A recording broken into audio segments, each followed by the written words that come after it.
संघटनेचा विजय असो, प्रहार कामगार संघटनेचा विजय असो।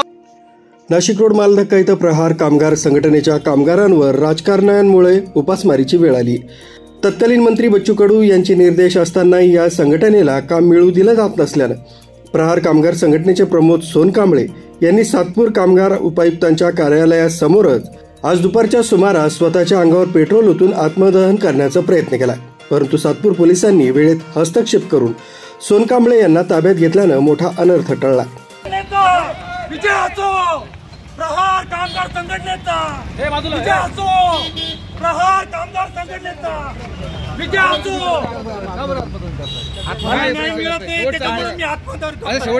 सदर आत्मदहन करण्याची वेळ ही कामगार उपायुक्त विकास माळी, सहकामगार उपायुक्त चंद्रकांत बिरार, रिपब्लिकन एम्प्लॉईज फेडरेशनचे रामबाबा पठारे, भारत निकम यांच्यामुळे आली असल्यानं तेच जबाबदार राहतील अशी प्रतिक्रिया प्रसार माध्यमांना सोनकांबळे यांनी दिली। मला 60 नोंदणी फॉर्म असं मिळालं होतं, परंतु हे इथले जे कामगार उपायुक्त साहेब हे पूर्ण रिपब्लिकन एम्प्लॉईज फेडरेशन मालधक्का या लोकांना पुरेपूर मदत करतात आणि नेहमी मदत करतात। हे लोक आम्हाला कुठल्याही प्रकारची मदत करत नाही। वारंवार आम्ही त्यांना अनेक निवेदनं दिले, त्यांना मिटिंगा लावायला सांगितलं, परंतु ते ऐकायला तयार नाही। पूर्ण त्यांनाच मदत करतात हे लोक। त्याच्यामुळे मी माझं आत्मदहन करतोय, मी माझं जीवन संपवतोय, कारण मी कंटाळलेलो आहे। आता या लोकांनी मला खूप त्रास दिलाय, नाही का? नाही ना, मला साहेबाशी बोलू द्या, मला साहेबाशी बोलू द्या। दरम्यान आम्ही कोणाचीही अडवणूक केलेली नाहीये असं पठारे यांनी म्हटलंय।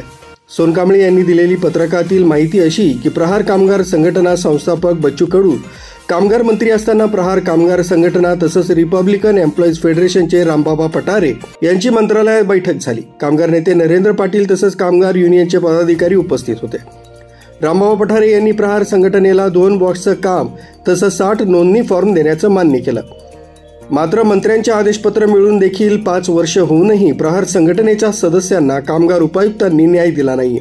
उपायुक्तांनी रिपब्लिकन एम्प्लॉईज फेडरेशन संघटनेची बाजू मांडून उडवाउडीची उत्तरं दिली आहे। यामुळे प्रहार संघटनेच्या कामगारांवर उपासमारीची वेळ आली। वेळोवेळी निवेदनं देऊन आंदोलनं करूनही आम्हाला खोटी आश्वासनं देण्यात आली। सदर कामाचं नियोजन कामगार उपायुक्तांनी करून दिलं नाही।